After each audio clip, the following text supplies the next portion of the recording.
Maligayang pagdating sa ating channel mga kaibigan, na sa pagkakataong ito ay ating pag-uusapan ang ilang mga issue at katanungan na kung bakit nilikha ng Diyos si Lucifer kung alam naman niya na si Lucifer ay magiging masama. Ito ay isang tanong na matagal nang nagpapahirap sa sangkatauhan at may dalawang bahagi ng kasulatan na nagsasabi sa atin tungkol kay Lucifer. Ang una ay nasa aklat ng Isaiah, Kabanata 14, kung saan sinasabi, "Paano ka nahulog mula sa langit, o Lucifer, anak ng umaga? Paano ka ibinagsak patungo sa lupa, ikaw na nagpahina sa mga bansa, dahil sa iyong sinabi sa iyong puso?" At narito ang problema, "Aakyat ako sa langit, itataas ko ang aking luklukan sa ibabaw ng mga bituin ng Diyos, aako rin ang upuan sa bundok ng kongregasyon sa bahagi ng hilagahan. Aakyat ako sa itaas ng mga ulap at gagawin ko." Kung ating makikita kaibigan, sa salin ng King James, binabanggit dito, "Ako rin ang hari." Kaya't 6 na beses siyang may problema sa ako. Gusto niyang maging katulad ng Diyos. Kung babalik tayo sa aklat ng Ezekiel, Kabanata 28, mayroong isang prinsipe ng Tiro at isang hari ng Tiro. Pero ang hari ng Tiro na ito ay siyang nasa likod ng prinsipe at ito ay si Satanas. Sinasabi dito, "Anak ng tao, magluksa ka para sa hari ng Tiro at sabihin mo sa kanya, ganito ang sabi ng Panginoong Diyos, ikaw ang tatak ng kaganapan, puno ng karunungan at ganap na maganda ang anyo. Ikaw ay naroon sa Eden, ang hardin ng Diyos." Kahit hindi ito maaring literal na hari ng Tiro, ito ay tungkol kay Lucifer mga kaibigan. Ang bawat mahalagang bato ay sumasakop sa iyo.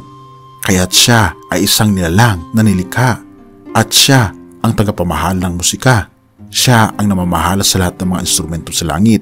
Siya ang pinahira ng langit. Binabanggit pa dito, ikaw ang pinahira ng langit.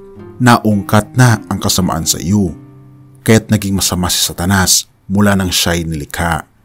Kaya't hindi nilikha ng ating Panginoong Diyos si Lucifer upang maging masama. Naging masama siya. Paano nangyari ito? Ang tanging solusyon sa ganitong suliranin ay ang issue ng kalayaan ng pagpili. Nilikha ng Diyos ang kanyang nilalang na may kakayahan na pumili, sapagkat kung wala tayong kalayaang pumili, magiging simpleng robot tayo. Walang kabuluhan ito. Kung nilikha tayo ng ating Panginoong Diyos na walang kakayahang pumili, ano ba ang halaga ng tunay na pag-ibig? Kung inyong makikita mga kaibigan, kahit na hindi nilikha ng ating Panginoong Diyos si Lucifer, ay ang paggawa ng ating Panginoong Diyos sa isang nilalang na may freedom of choice ay may 1% na lilitaw ng rebelyon. Sapagkat ang risk na ito na 1% ay maari pa ring lumitaw, katulad na lamang ng mga na-advertise na mga sabon na binabanggit na it kills 99.9% of germs. Merong probability ng 0.1% na ito ay may germs pa rin. So ito mga kaibigan ay isang halimbawa lamang na ang pagmamahal ng ating Panginoong Diyos sa isang tao ay may risk ng rebellion dahil sa ginawa tayo na may kalayaang pumili. Kung ating rin titignan ang mag-asawang kasal, kung ang iyong asawa ay na-program na mahalin ka, ano ang halaga ng pagmamahal na iyon? Hindi ba't wala itong halaga? Gusto mo bang magkaroon ng asawa na pinoprogram ito at siya ay isang robot? Maaring maganda ito sa simula, pero pagkatapos ay wala na itong kabuluhan. Pero kung may kalayaan siyang magpasya, iyon ay may halaga. Ito ay nagiging mahalaga at maaring palaguin pa ito magpakailanman. Pero ang kalayaan ng pagpili ay nangangulugan na maaari kang pumili ng ibang paraan. Paano kung ang iyong asawa o asawang lalaki ay magpasya isang araw na magtungo sa ibang direksyon? Ano ang ibig sabihin ng kalayaan ng pagpili? Ipinapahiwatig nito na kailangan mong pakawalan, kailangan mong hayaan, sapagkat ang sapilitang pagmamahal ay walang halaga. Hindi mo maaring ipasok sa kasalukuyang kondisyon ang isang tao sa isang kulungan. Hindi mo sila maaring ikulong o hawakan na hindi makakilos, at maaari mong pakainin ang ibon at tila baga parang ibon na maaari mo silang kulungin at pakainin. Pero ano ang halaga nito? Maari mo bang pilitin ang pagmamahal? Siyempre hindi. Kaya nang nilikha si Lucifer, nilikha siya ng may kalayaan ng pagpili ng katulad ng ibang mga anghel. At binigyan sila ng Diyos ng lahat ng pagkakataon na kilalanin ang karakter ng ating Panginoong Diyos. Lumakad siya sa gitna ng mga batong nag-aapoy. Siya ang nagtakip ulo. Wala siyang dahilan na magduda sa ating Panginoong Diyos o sa kanyang kabanalan. Pero iningatan niyang makuha ang posisyon ng ating Panginoong Diyos. Ipinagpilitan niyang maging katulad ng Diyos at ang kasakiman ay sumakop sa kanya. Natagpuan siya ng kasamaan. Kung binali mo ang isang utos, binali mo ang lahat ng mga ito. Kung binabali mo ang posisyon ng Diyos, gusto mong maging katulad ng kataas-taasan, ngunit binali mo ang unang utos at binali mo ang ika-10 utos. Sinasabi ng Biblia, kung binabali mo ang isa, binabali mo ang lahat. Sa huli, upang maabot ang iyong layunin, magsisinungaling ka, magdaraya ka, papatay ka upang makamtan ito, at iyan ang paraan na tinahak ni Lucifer.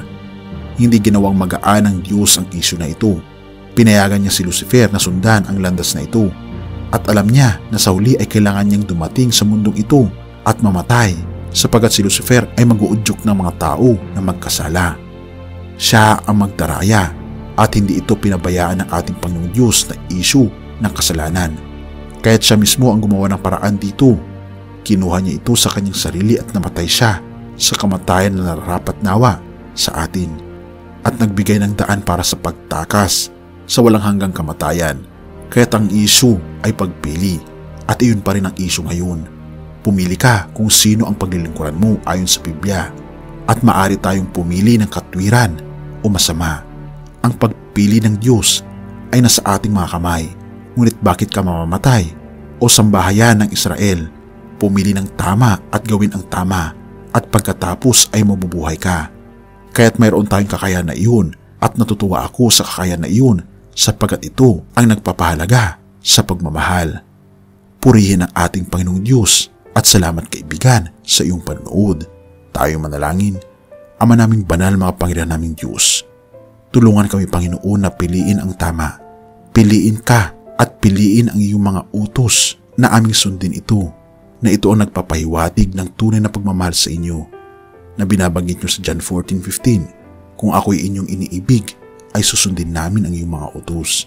Tulungan kami, Panginoon, na magpasakop sa inyong kagustuhan at piliin ang aming Panginoon Jesus araw-araw sa aming pamumuhay. Patawarin po kami sa lahat ng aming pagkukulang at pagkakasala, pagkat ito ay aming samot hiling sa matamis na pangalan ng aming Panginoon Jesus. Amen.